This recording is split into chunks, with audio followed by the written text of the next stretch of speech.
If this episode makes you think, please let us know in the comments and support us by subscribing and leaving a review. Thank you.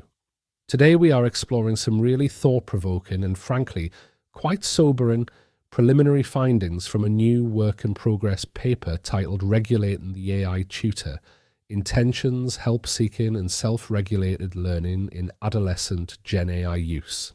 It's by Rania Abdelghani, Peter Kaiser and Ku Murayama from the Hector Institute of Education Sciences and Psychology at the University of Tübingen in Germany. What these researchers found in a study with 98 grade 9 students using an enriched AI, i.e. tutor adolescent learning, was a statistically significant drop in their math performance after using the AI for exam preparation, going from an average of 67.5% on a pre-test down to 56.9% on the post-test. That's a pretty stark number, isn't it? Now, this isn't just a simple story of AI is bad for learning. It's far more nuanced, and it really gets to the heart of what we mean by effective learning in an AI-powered world. The authors highlight that while generative AI tools are becoming common learning companions, we still don't fully understand how adolescents truly regulate their use during authentic learning tasks. We often talk about self-regulated learning, or SRL, and high-level help-seeking as crucial safeguards against students just passively copying answers. But this study offers a process-sensitive look at what actually happens moment to moment when students are in the driver's seat with an AI. The researchers recruited nearly 100 grade 9 students from 3 public gymnasium schools in the German state of Baden-Württemberg.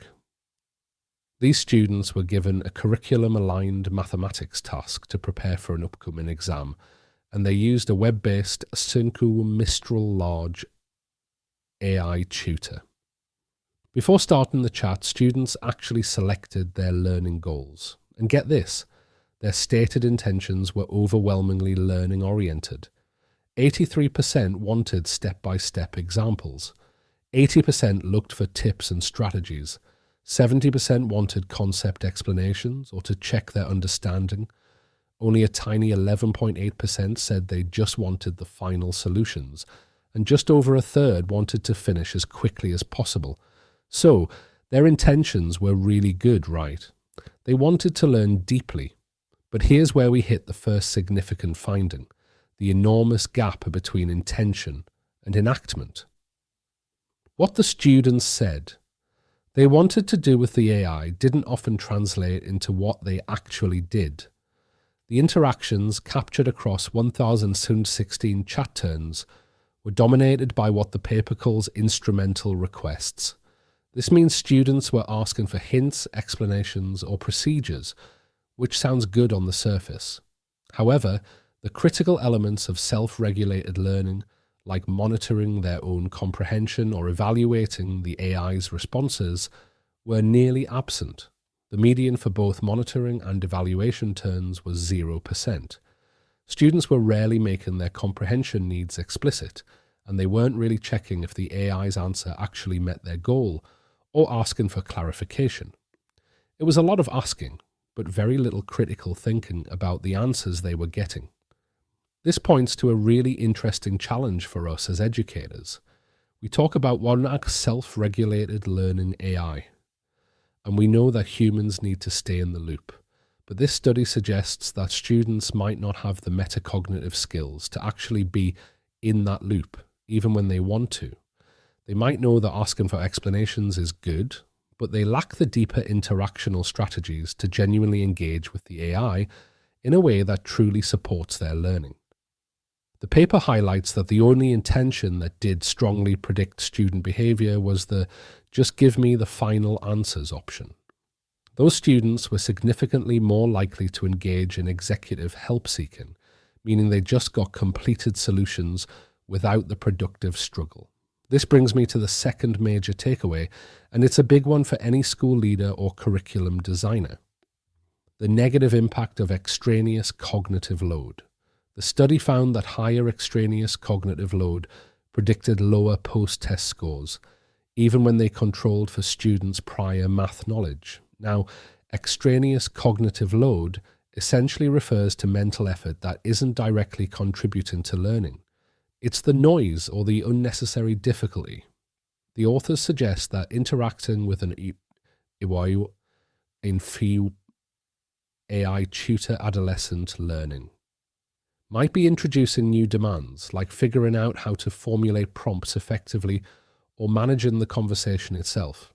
This means that instead of freeing up cognitive capacity for deeper learning, the AI interaction might actually be consuming that capacity, leading to cognitive debt rather than cognitive growth. Think about that for a moment in your own context. We often talk about AI helping us hold the complexity, so we have capacity for creativity. But here, the complexity of using the AI seems to be hindering learning. It's a powerful reminder of one of our core pillars. Outsource your doing, not your thinking. If the very act of doing the interaction with the AI becomes a burden, if it adds significant cognitive load, then it's not truly outsourcing repetitive tasks. It's just shifting the burden of complexity. This really challenges the assumption that simply having an AI available automatically leads to improved outcomes, especially in AI math education. So, what does this mean for us in schools, and how can we translate these findings into practical action? I think there are a few key areas that really jump out. First, for a Year 8 math teacher, for example, this study underscores the need to explicitly teach and scaffold help-seeking GenAI eco strategies. It's not enough to tell students use AI responsibly. We need to design tasks that demand monitoring and evaluation. How about asking students to submit their AI chat logs as part of their work? But not just the raw log, ask them to annotate it. Where did they ask for clarification? Where did they check if the AI's response was accurate? Where did they challenge it? This moves beyond just the final product and brings in the process, which aligns perfectly with our 3Ps assessment model: product, process, and performance. The process of how they interacted with the AI becomes part of the learnings and part of the assessment. Secondly, for department heads planning CPD, this research highlights the vital role of teaching epistemic vigilance and agency over the AI. These are two really interesting terms the researchers inductive coded using mocked Gemini 2.5 Pros for their analysis. Epistemic vigilance means a student's ability to react to an inaccurate or mismatched AI turn. Agency over the AI captures attempts to shape its role, format, or scaffolding, like asking for hints instead of direct answers, or requesting self-testing. These aren't just technical skills, they are deeply metacognitive. We need to train our teachers to model this kind of interaction, to show students how to critically evaluate what the AI is given them, to understand its limitations, and to manage the conversation with precision. We have to teach students not to outsmart machines, but to outthink them, and that requires nurturing these critical interaction skills. If you're finding these ideas helpful for navigating AI in education, please do consider following and subscribing to the podcast for more insights. Finally, for school leaders, this paper, authored by Rainier Abdelghani, Aruthotsiam, Peter Kaiser, Tsau, and Chowunt Sunim Murayama, isn't a call to ban AI. It's a powerful call to rethink our approach. It reinforces our pillar of purpose over technology. We must start with the educational purpose: genuine learning, critical thinking, self-regulation, and then design the AI interaction around all that.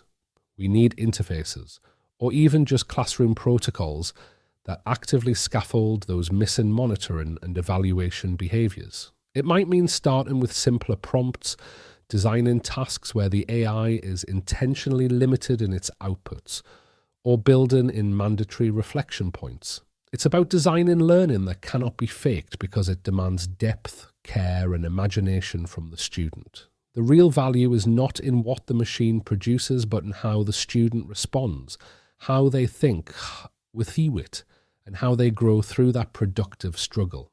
This is all part of an evolution, not a revolution.